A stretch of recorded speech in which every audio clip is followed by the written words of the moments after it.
Hello, welcome. We're back. Disappointing popcorn. That's right. It's been a while since we've done one of these. Last time you saw us, we did the 2026 Pop Kernel Awards, but now we're back and we're here to talk about the 2026 slate of movies coming out. Sean, how are we doing this wonderful day?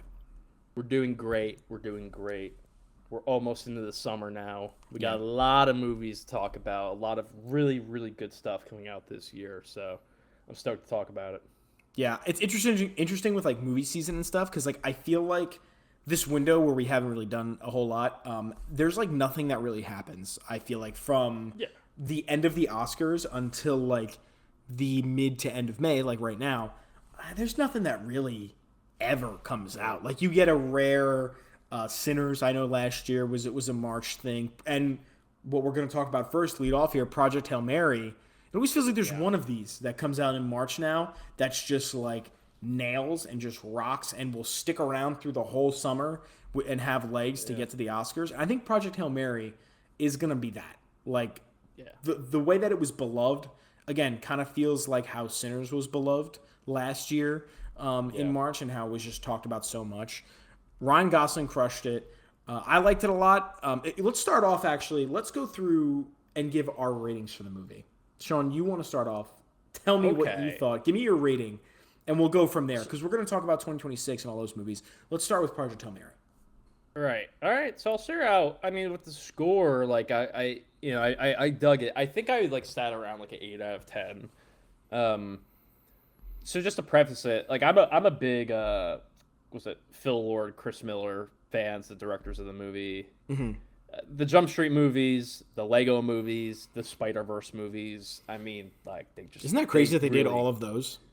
yeah, It's like and that's an interesting filmography. I don't know. it really is. And the funny thing is though, like even though they seem very different on the surface, like those projects all have this like just their vibe to it. Yeah, Where it's zany, it's funny, it's also very whimsical, and even goes into the supernatural stuff at times, or goes into obviously like in this movie very sci-fi heavy. But even like the Jump Street movies, they had like the drug sequences where it's like all like trippy and there's a bunch of shit going yeah, on. It's very like they have that in them, almost like the Daniels that made everything everywhere all at once, like just this whimsical vibe. And I was very very excited for Project Hail Mary, just in terms of like, okay, these two directors that I adore and love their work, they're making a sci-fi movie of Ryan Gosling that's adapted from a book that gets a ton of praise. So I definitely went in with really high expectations. Will I say they were met? No, but like I also don't come away from the experience like negatively. Like I think it was a really good time. Ryan Gosling gives a really really great performance. I I thought the non-linear sort of storytelling of it, of going back in time, actually worked for me. I thought that was really interesting. It it was tough when I first saw it because I was a little bit passively like comparing it to uh, The Martian, which I love. yeah, The Martian, yeah. and that one is linear. Funny Like enough, I you're think same going author, by the way, of the books. right, right. I think it was same author. Yeah, Right, and that one like very much to me was like everything felt like it was happening at the same time, which was cool. Like you had the NSA, or not the NSA, NASA trying to get the NSA. That yeah, was scary, so scary. The NASA trying to get him back yeah. home, and their perspective, and also his, and the other astronauts that are on the other ship. But it's all happening at the same time, and that really worked for me. This didn't have that, but it still I did click with it pretty well, especially once he meets the alien Rocky. Um, it definitely took on new life, and this is kind of where my issues come into play a little bit. Is like I really love the relationship of him and Rocky. It was really fun. It was funny. I don't know. I almost felt once we got into the third act, and things are gonna, he has to kind of start making moves. I was like, okay, we're gearing up to something like kind of like a nice big crescendo. And when the movie ended, I was just kind of like, oh, okay. Like I wasn't like upset. I was like, oh my god, they Hmm. botched that ending. I was just kind of like, that was just fine to me. Hmm. Like it was a little bit anticlimactic. I was just like, all right, I don't know what it was gonna lead to. I just felt like the pacing, the third act, just was kind of odd to me. It was like I was trying to figure out where they wanted to go with it, and then they got to the ending, and it was like, oh, I had a good laugh, and then you cut the black, and I'm like, oh, okay, that's Yeah. it. That's what they want to deliver. And I'm like, all right, that's cool. I personally, I feel like I want a little bit more, and maybe it was just because like I had The Martian in my head too. The Martian has such a spectacular ending. It is so like intense and just awesome, so well shot too. And this one, has amazing visuals. The visual effects are great. Yeah. I think the cinematography is really well done. I feel like the meat and potatoes of it, like him talking to the other scientists, them like brainstorming, how do we figure this out, and then him eventually getting the gig because of some stuff that happens. That stuff wasn't as interesting to me as I want it to be. Like I'm usually into that shit, like the nerdy stuff, to just like the scientific, like realistic portion of it. Yeah. Right. Like in The Martian, you had Donald Glover's character who came in and figured out the algorithm to get them back, and like going through that process, and him talking to Jeff Daniels, and them, all dude, even him growing the potatoes, man. I always say that I can watch Matt Damon grow potatoes all day. That is such a unbelievably rewatchable movie. I think I've seen it 5 times. Like that's like, honestly, that might be light work. I might have seen it more. I don't like that's one of those movies like it is very good. It is very whatever. Good, yeah. It's so hard to turn off. It's just every moment of it is so good. And I usually have issues with Ridley Scott. I feel like I'm not as like, I don't think as highly, I feel like, of Ridley Scott as a lot of people have him. But I thought The Martian was fucking sensational. And look, back to the Project Hail Mary. It is a really good movie, and like I don't want to get it twisted that like I disliked it because it is an 8 out of 10. Yeah, you said 8 out of 10. That's a great movie. It's a really good movie. Yeah. It just didn't knock me off my feet that same way that The Martian did, and I got the messaging, like what it was going for. I'm like, it's cool, and Gosling playing that guy kind of in isolation. By the way, really cool set design. The production design of the spaceship was really cool. Well done. Very specific, which was cool. It felt like it also really felt lived in as well, which I liked. Exactly, yeah. Dude. That is so like how you make a spaceship feel lived in is impressive. Right, and like not to go off like in another direction, but like I'm playing a game right now called Pragmata, which like I play you're in a spaceship, like and that's the whole game is like you traversing kind of the spaceship and stuff. And I just had started gaming maybe a couple days before, and then when I went to Project Hail Mary, I got a similar vibe of just like it, like you said, it feels lived in. It feels like he has been here for a very long time, and it's been, without like people moving around it for a long time too, because like was it the other 2 astronauts like they died in the whatever they died in the cryostasis. The cryo, right. Yeah. They just died in cryostasis, whatever. I don't know if they even explain exactly like how, but yeah, they died of cryostasis.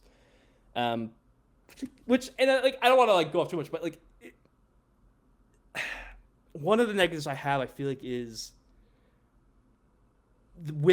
and this is honestly with the nonlinear storytelling of it. I feel like it didn't allow me to connect to the other people as much. Like even Sandra Hüller's character, the woman that brings Ryan on, which she was great. Also, by the way, she was fantastic. She was very good. She was very good. By the way, she's got like 5 performances this year that could get nominated for Oscars. Which is she's got a hell of a run ahead of her. Yeah, dude, like holy shit. Yeah. And she was very good in it.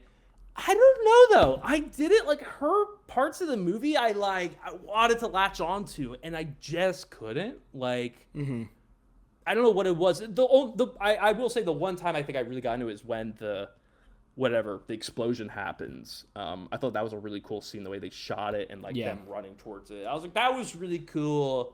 I just didn't. I didn't get her as much.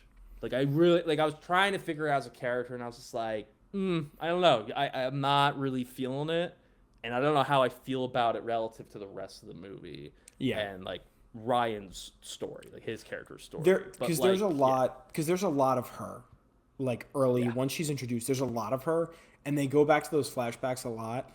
But I can see, like, there were points where I think it would go back, and I was like, I almost don't need to keep going back. You know what I mean? Yeah. Like I kind of want to stay with what's going on with Ryan and Rocky, and I just know it's just a way to I feel like break up the pacing in general, just from like a filmmaking standpoint. Like, I think the scene where I think it's when you find out that he was like sedated and set in a space, like he didn't choose it. I think it comes after he passes out and Rocky saves him, like while he's asleep. I think that's when it comes. So it's just like these natural breaks where it feels like there needs to be something there, like some kind of fill there. And I'd be interested actually because I didn't read the book. I don't know if this is how the book like tells the story as well.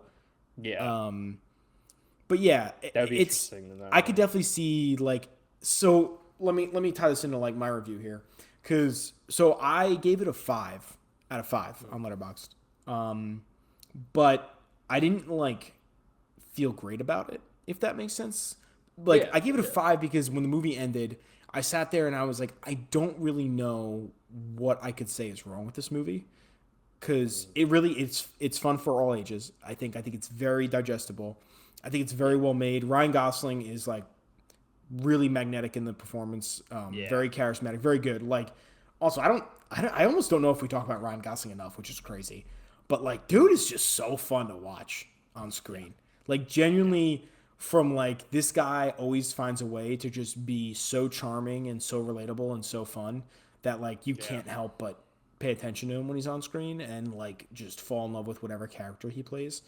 Yeah. But overall, I was like, I think this is like almost a perfect movie in a sense of I just can't really pinpoint anything wrong with it.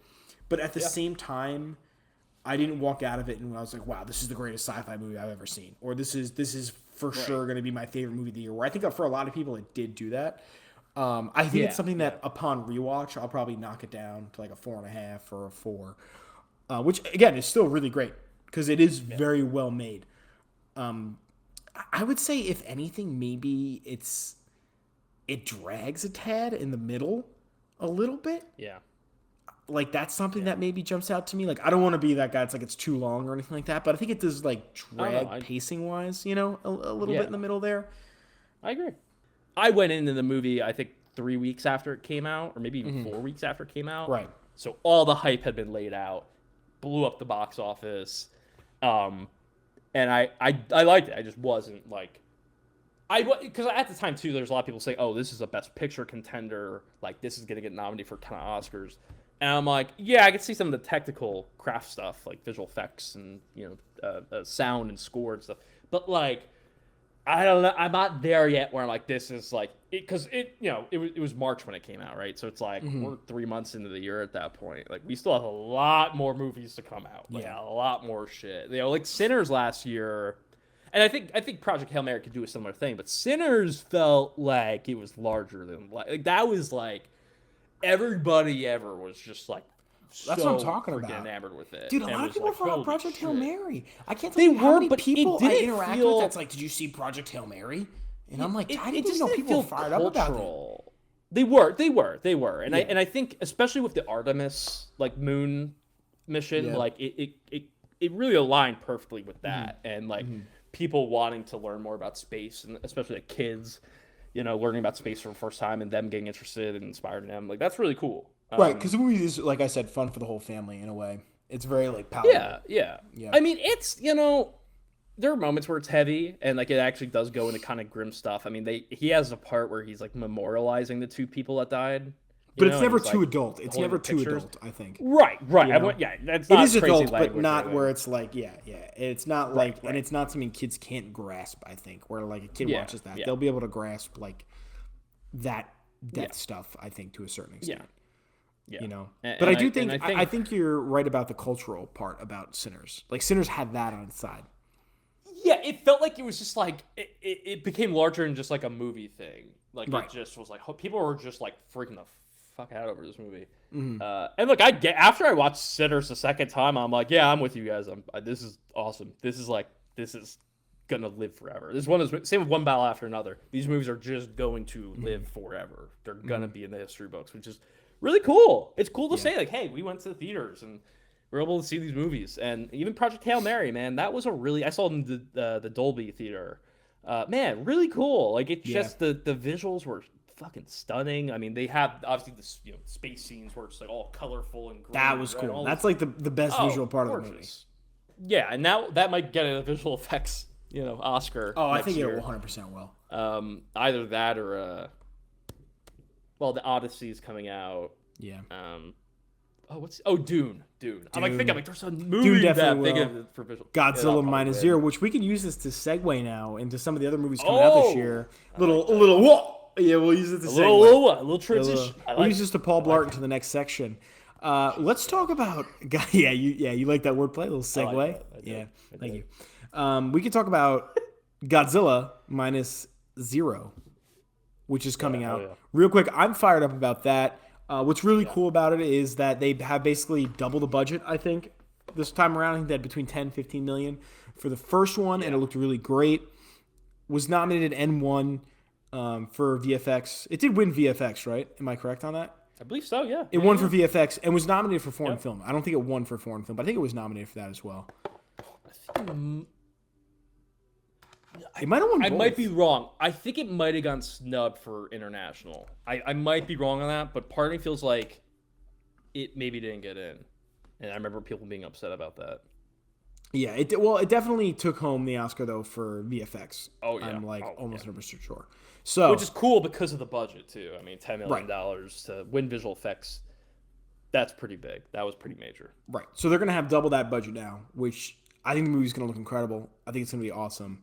Really fired up. I'm really curious, like, what that budget looks like. Because, like, we were researching before. Like, I looked up. The director just said he has more. So, like, the thing is, though, like, if that is, like, 30 to 40 million, you're gonna see the visual upgrade. Even if that's it's 20 to 30, because because I think the first one top was 15. Even 20 to 30, like an extra 5, 10, 15 million, it can go a long way. They'll spend it on visual effects probably too, and like just like polishing it up more, making sure that it's because I've seen clips of -1, and it's probably the best that Godzilla's ever looked. Like, he looks I mean, I remember the 2014 movie.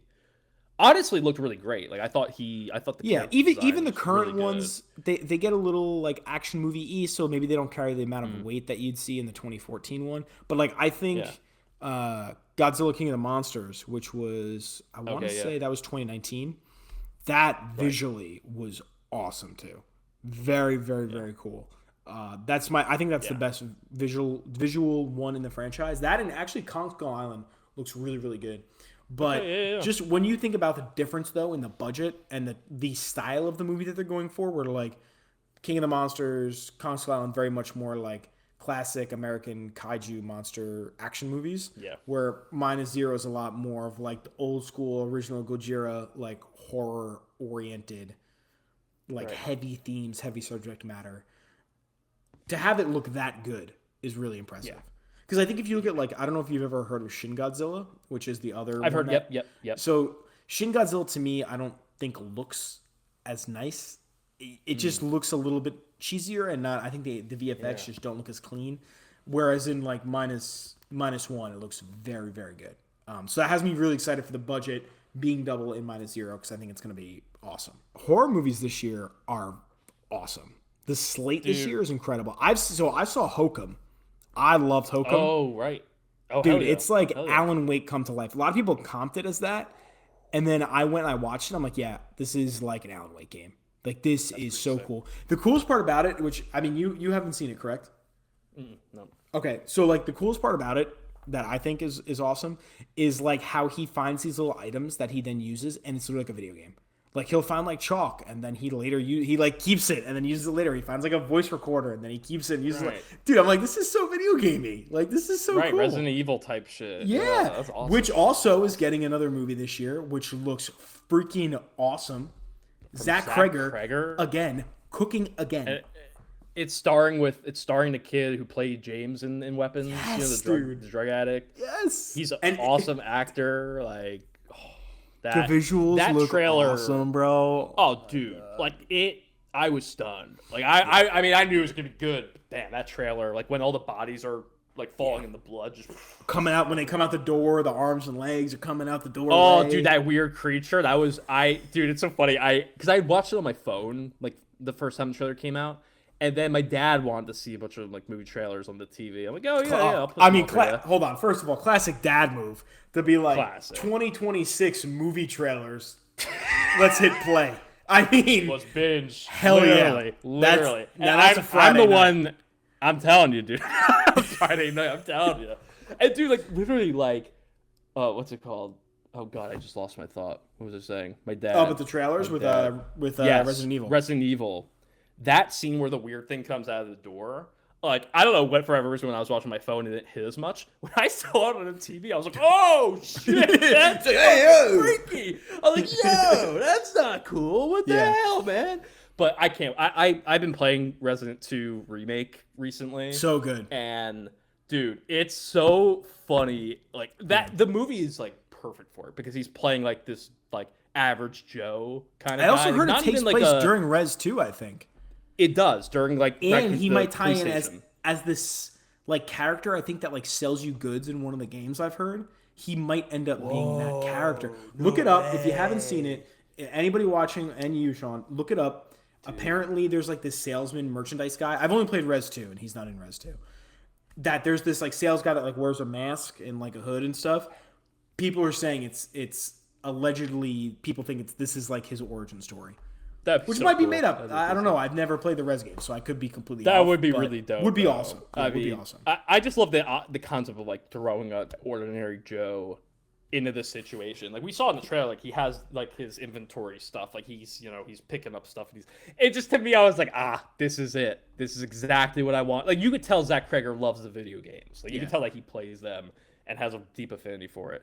And man, like that scene with the bodies dropping, the blood, I was like, oh shit, I'm in. And like, damn, I'm so. And speaking of blood coming from bodies, Jane Schoenberg's Death and Sex. What was it? I forget the name of it. Fuck. Teenage Sex and Death at Camp. Dude, this is. I mean, it's an unbelievable. I got it. Teenage Sex and Death at Camp Miasma. Camp Miasma. Dude, I can't. We were just talking about before we started this recording. Yeah. It just premiered at Cannes.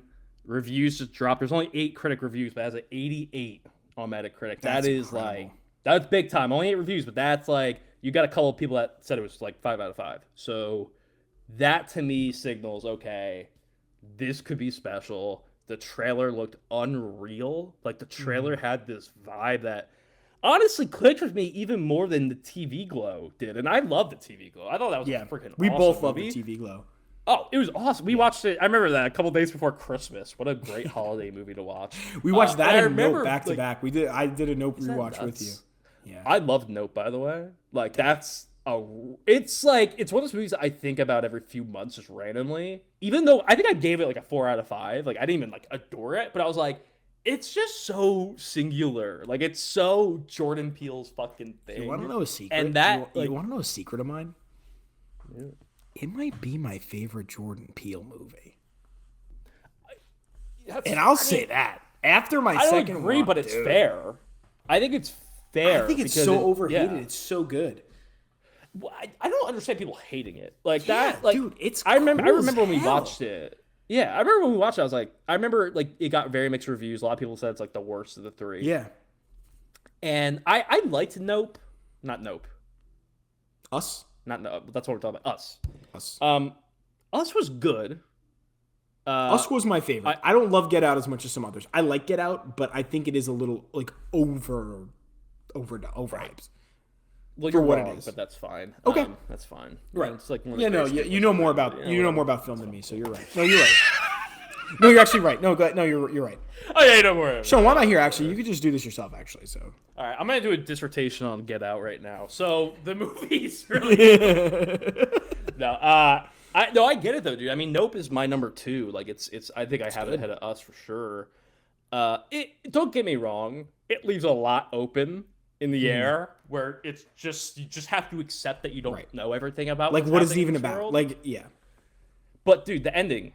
The third act, it was such a novel idea, like them trying to capture this thing, and like just the ways they were doing it, and the monkey scene is definitely one that sticks with you when he kills everybody in the TV set, and then he goes for the fist bump, and you could tell Jordan knew that. He's like, I'm going for shock, I'm going for like this is gonna fuck you up.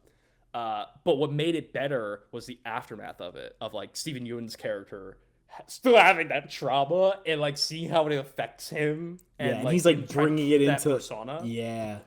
Dude, it's that. I love how we just talked about Nope for like the longest time. I know. It deserves it though. It's a great Jordan. I want him to do more of that, like whatever that is. Like Yeah. do more of it, Jordan, because damn, that movie I'll, rocked. I'll say this: we might have to do a little retrospective reviews here, maybe for TV Glow and for Nope. We should go Hey, back and do a little I'm punch back down. on those. I'm so But down, dude.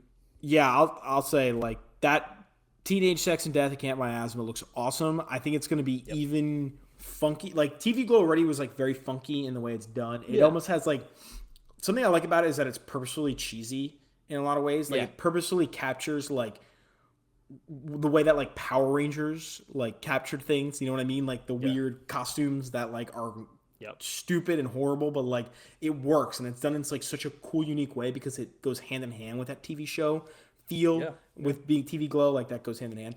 I think Camp Yeah. Miasma is gonna be awesome. Like I'm very, very excited for it. That this movie looks. I mean, like this might be the step, even a bigger step up from TV Yeah. Glow. Like even I know I only skimmed the reviews, but all the positive reviews were like, "This is hysterical." Which like TV Glow had a couple of like moments where it was kind of like almost like awkward comedy at times, but it wasn't like funny. It was like, oh, TV Glow's funny. Like, no, it's pretty, Pretty actually but- upsetting. right. Like legitimately, like left Pretty me upsetting. like I'm not kidding. Like I remember like feeling shitty even during like the next few days after we watched it. I felt like off. That's awesome though. Like a movie could fucking do that. That's why we love this shit. Is that know. you have those movies that can do that, and they just like Yeah. like I remember you and I talking about afterwards. We're like, we don't know what we're gonna score this movie. Yeah, we were just like, know oh, it that was- affected us. Yeah, we were like, Like- that was okay. That was good. And Yeah. that was really funky and different and something I've never seen. And I don't think I'm ever going to forget it. Like, you know Right, what I no, mean? Like, yeah. it's not my favorite movie I've ever seen. Like, I think yeah. I gave it like a 3.5 or something around there. Yeah. Maybe even a 3. And I was like, this is really, really funky and different.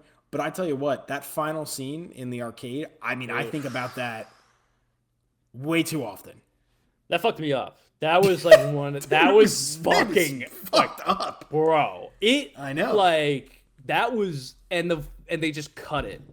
Like you're right. I think about that moment a lot, and it's such a beautiful moment because like it obviously takes on a lot of meaning because Jane Schoenberg is trans, right? And obviously like the movie has that split meaning. Yeah. What I found so profound about that last moment is everybody can connect with that. Yeah. Of being worried that later in life you're gonna regret it all, or you're gonna be just trapped. like it's gonna just like happy where you're just like, oh fuck, where am what am I You just doing melt down here? one day and are like, what is Right. happening? I need to And get that scene is like obviously the most extreme version of it, but like holy shit, like I still thinking about it rattles me. And that performance I forget his name, like Justice I forget his name, the actor Isn't it plays, but, like, Justice Fish? Not it is Fisher. Justice something, right? Because like dude, that moment is like I still get like the willies from that shit. It's like damn, he is screaming, bro.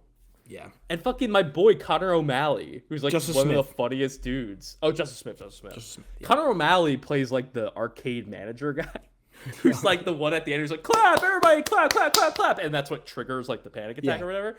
And he's like, that's like the funniest fucking dude on the planet. And he's like in this little indie movie playing like some random guy. I'm like, Jane Schoenberg, there's just something with her. She's got a really good vibe. If this movie is like a hit, which I'm not gonna lie, it kind of seems like it could be. Like maybe it ends up becoming even like a little bit of a hit with like the younger people, like in our 20s and stuff, because it feels like it's blending that old school with the new school in a really cool way. Yeah. So yeah, I'm stoked. That one, I'm there day one. Yeah. I'm Yeah. like legit that Thursday night. I want to see. We'll be there. Yeah. We'll fucking be there, dude. It's be like there. like we said before, like it's Schoenberg. I think if this movie hits, she's gonna become one of those directors that you just go to, no matter. Even if like you watch a trailer for their new movie and you're like, I don't know, you still go because you're like for I the trust for the style for the stylisticness of it. Yeah. Yeah. Have to. yeah, their style, right? Like Yeah, Ari the Aster, style is just right? draws you like, right. Yorgos, like another one where I'm like, Right. I don't know about this one, but I'll see it anyway. Right. Because it's mean, just dude, the pure style of it. Right. Like we saw Beau's Afraid together. And that was a movie that like sure, like I guess compared to the rest of his filmography so far, it's maybe the It's least probably his best it's of probably his work. worst. Yeah.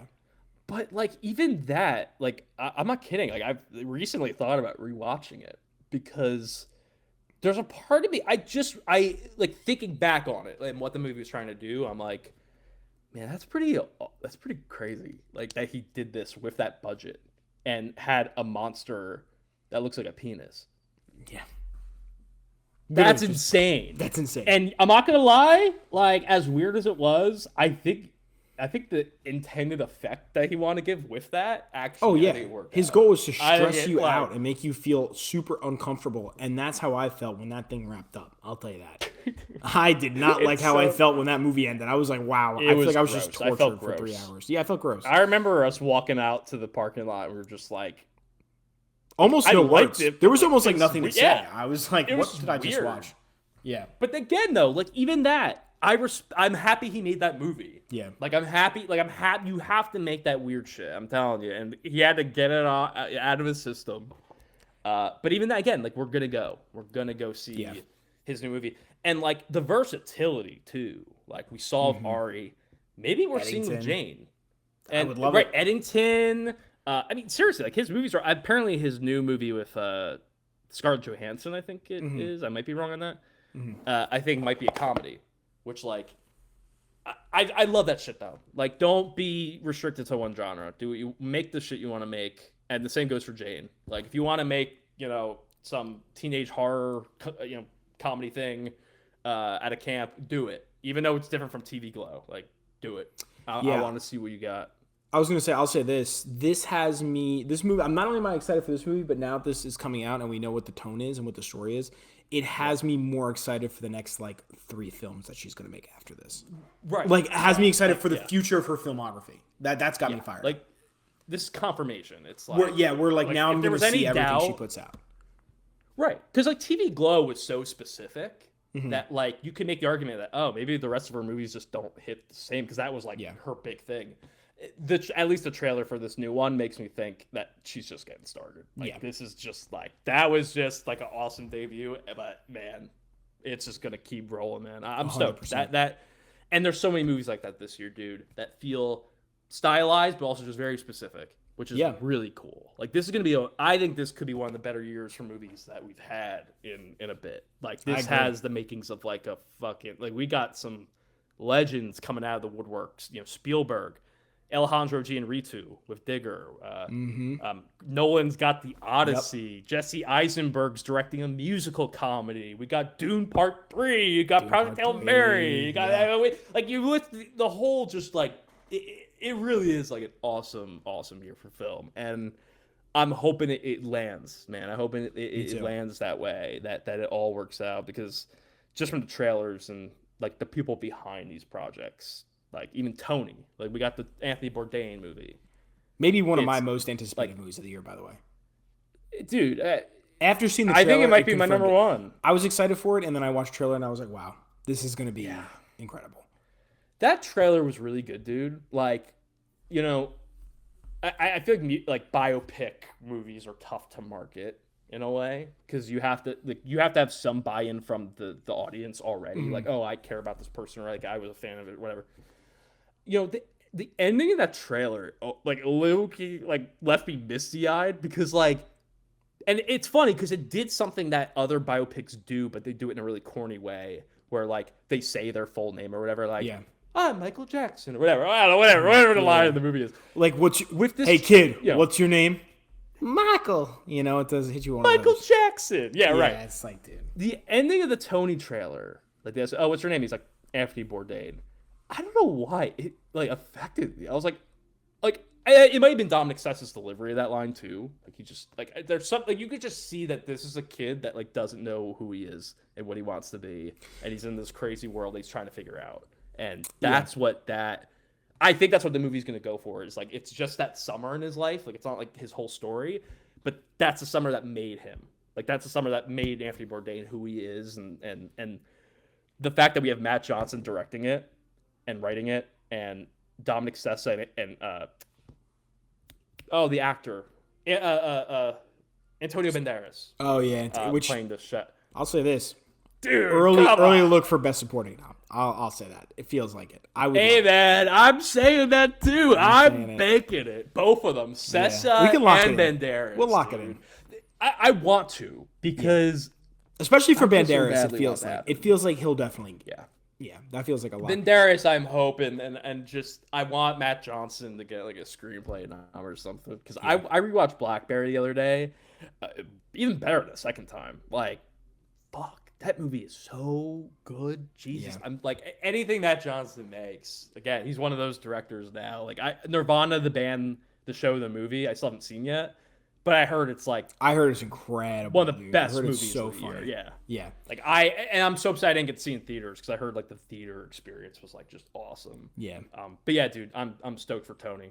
A24 has an unreal slate this year. I think for Tony, what separates it from being a normal biopic too is just this movie could have been called Sunset and Skillets and not been about Anthony Bourdain, and I'd watch it. Like the fact that it's about Anthony Bourdain is just like a cherry on top, and I think that's why when you said, "Oh, that name reveal at the end really like felt earned," I think it's because the movie doesn't feel like it's a biopic, and it doesn't feel like being a biopic matters.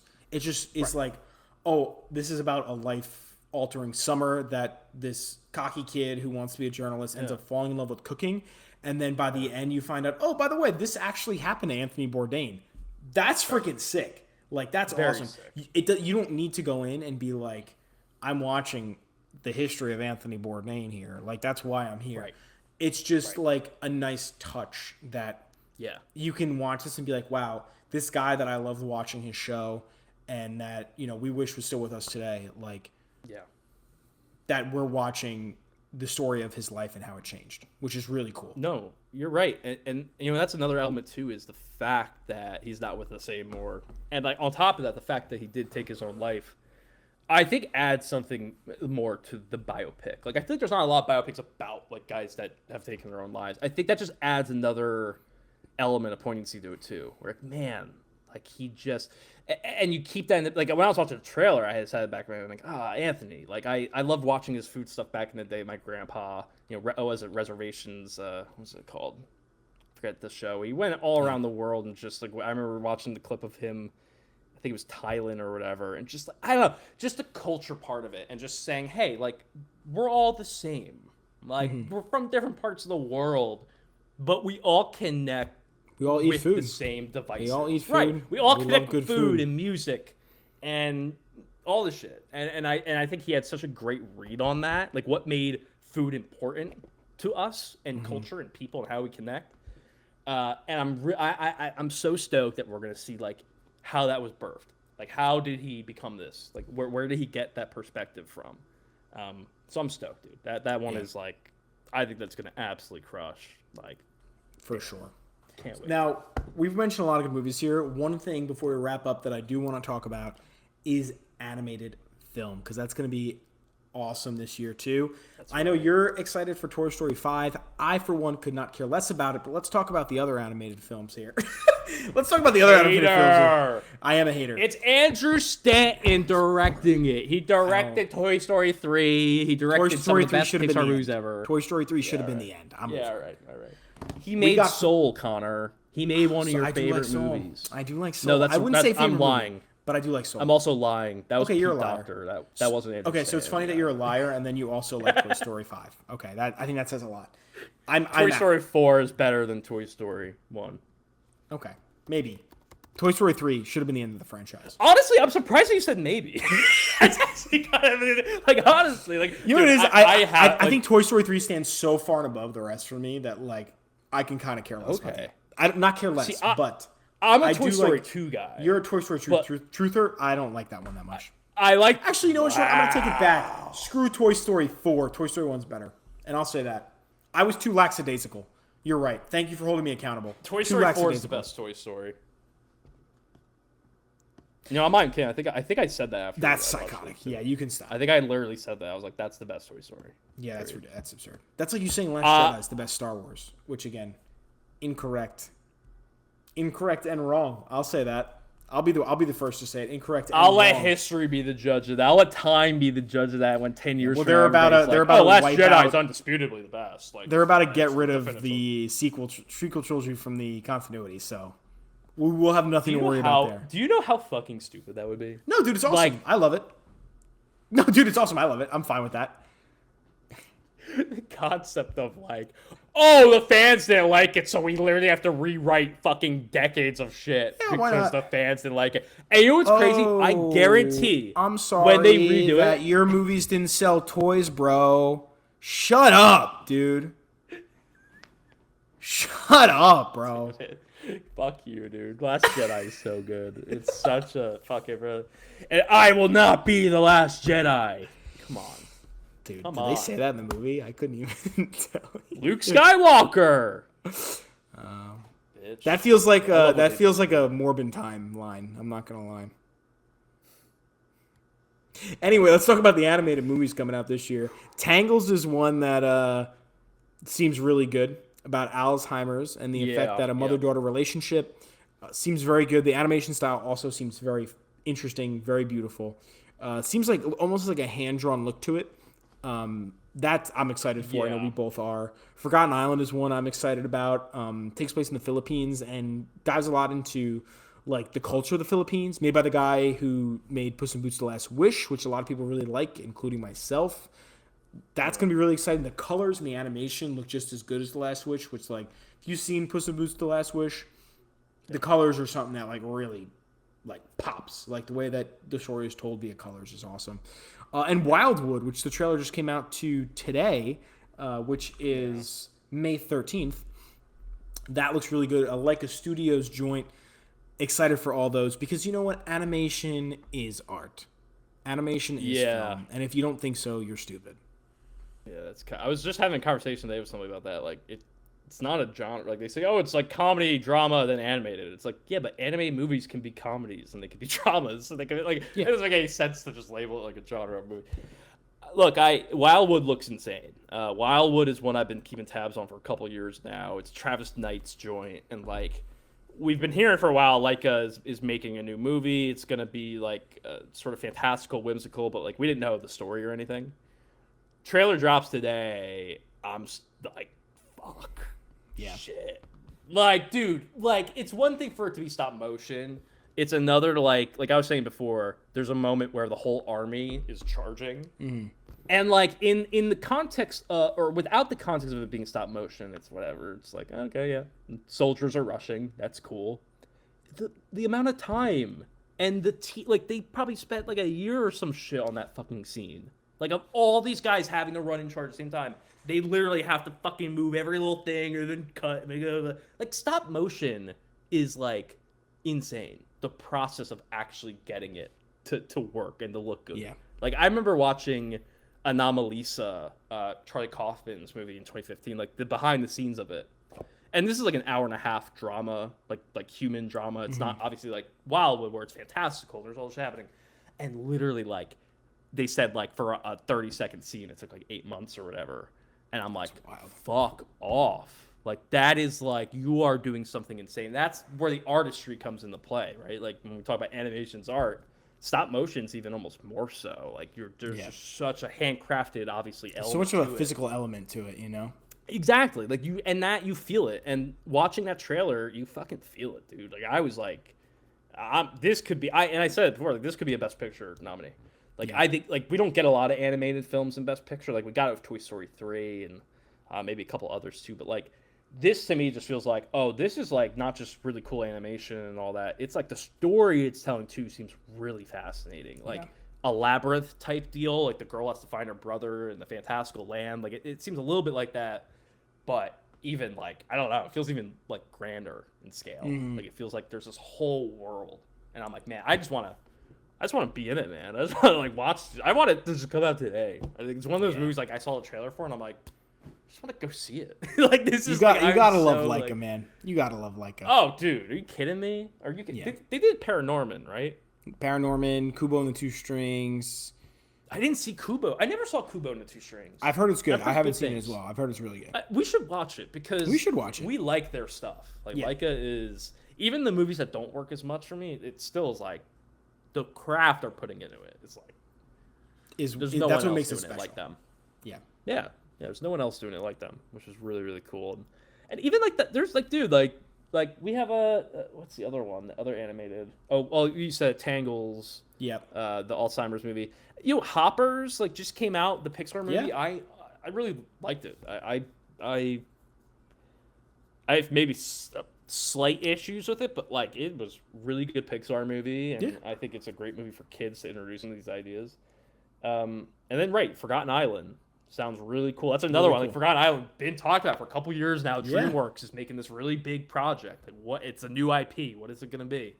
And I haven't seen the trailer yet, which you told me earlier. Oh, it's fun. Trailer. It just seems like a good time, like a visual treat, just a fun time, a good story. Like I'm in for it.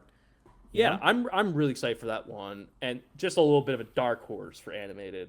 There's one called In Waves. I don't know if I know the whole plot. It might be French. All I know is it's about I think maybe a teenager, and he befriends somebody, and they surf and stuff. And like I grew up in a surfing family, so like that's gonna connect with me a lot. You're all over it. When I saw surfing, I was like, oh, there's something cool, and then connecting over it. But I just I saw the poster for it, and I'm like, oh, if that's the animation style for like the whole movie, like I'm in. Like it looks very very interesting. And then there's the Disney movie. What's Hexed? Hexed, yeah, like something like that. The witch one, yeah. Could be interesting. Like, it's Disney, so you never know, but it's a new IP at least. It's not something a different remake or a sequel. Different. It's it's Hexed, whatever the hell that is. Yeah. So I like that. I dig that. And then there's there's Shaun the Sheep or whatever. There's always a Shaun the Sheep movie and stuff. Yeah. And, but yeah, it is a very, very good year for animated film. I think it's far and away better than last year. 100%. Not shitting on K-pop Demon Hunters, but it's just because it won obviously. Well, because K-pop Demon Hunters was really the only animated film last year. That's that's kind of like the only. What was the other one? I think Arco was one of them, right? That was Arco was like the Rainbow Jacket kid. Yes, and then there's little Amelie. Yeah. The Pixar Elio. Which was good. I will say I watched it recently. I want to watch it. It was fun. It looks cute. Good. Yeah, it was a cute. It's fun just little, not fun little movie. It's not. Right. It doesn't feel like Pixar. It doesn't feel like you're watching Pixar. I'll say that. Yeah. It's just good, but it doesn't feel like you're watching Pixar. Right. I went back and rewatched Monsters Inc. recently, and I was like, wow, this is good stuff. Dude, Monsters Inc. Dude, by the way, even Monsters University, bro. I good. I have to plug a video real quick. I didn't tell you about this, Connor, even off camera. Oh. There's an hour-long YouTube video I watched the other day about like a conspiracy theory of Pixar. And what was it called? BNL? In like Wall-E. Oh yeah, I've heard of this theory. I've heard of this. Dude, I don't know if I could ever look at Pixar the same. It like obviously it's probably not. Dude, this is like a thing from like 2017, and I like that you're just finding it now.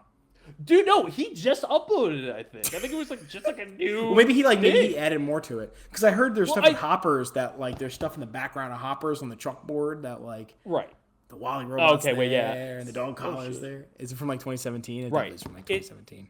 It's actually from 6 months ago. Oh, but it evolved because I remember there were theories like years ago because of like the A110. It's like the that's like their the studio, the name of the office studio thing. Yeah, and they put it in every movie. But this was like it changed. It's just crazy. It's everything. It's not like I'm thinking about it. I'm like, yo, like I kind of like if this is true, and Pixar built this entire animated film universe to essentially expose like the flaws of like capitalism. Oh wait, is this real? Oh my god, I didn't know that. I just thought they were all connected. Oh no, dude, it is like it goes so. I'm gonna need that. I'm gonna need that on my desk by 10 a.m. tomorrow. I'm not kidding, dude. It came out 6 months ago. And it has 6 million views. Like I've never even heard of this guy, dude. I just saw the cover of it was the guy from Up. Oh wow! And he works for BNL. I didn't realize that, dude. Like the construction guys, it is BNL, and I'm like, wait a second, that's weird.